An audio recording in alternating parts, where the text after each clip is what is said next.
Hi, my name is Jesse.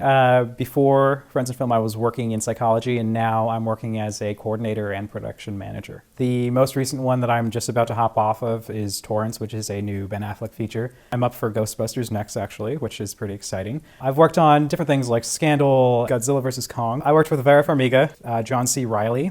Jack Black was another one. When I was working in psychology, I had tried to get into film without the A-list program.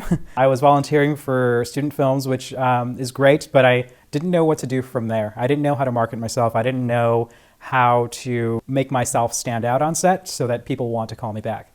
And I failed. I went back to psychology for a good year before I came across the A-list program. Once I found it, I was like, okay, I need to do this. It's now or never. I remember one of the exercises that Janet had for us in the Career on Fire training, which is where you close your eyes and you think about where your life is going to be in 5 years, 10 years, 15 years. I looked at my life from two different lenses, one if I stayed in psychology and one if I was working in film. The one where I worked in psychology, I didn't see myself being happy. I didn't see myself being creatively fulfilled. I didn't see myself living the lifestyle that I wanted.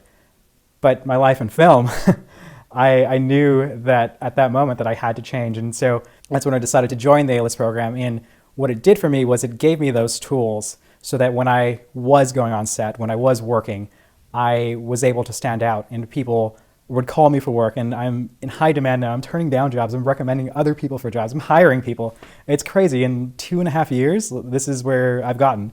And it's all because of what I've learned in the A-list program.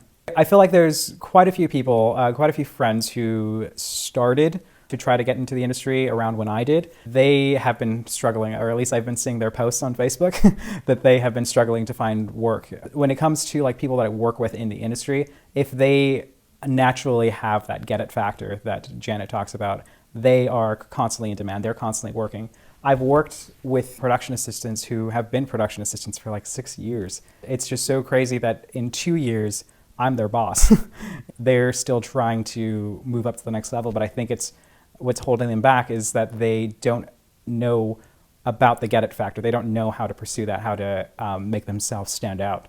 I've come across a few people who have gone to film school, and when I asked them about their experience and if they thought that it benefited them, from what I've heard, they don't regret ever going to film school. They are just frustrated that it's not a necessity to being in the film industry. And I think part of their frustration is because they have all these loans that they have to pay back. When they're fresh out of film school, they start where everyone else does, which is as a PA. I would definitely recommend A-list to people I know. Definitely for people who are trying to break into the industry, but also for people who have been working in the industry and aren't finding work. I feel like you learn all the tools you need to know about how a set is run, how to communicate with people, how to navigate through different positions, and kind of vector towards where you want to be and what you want your specialty to be.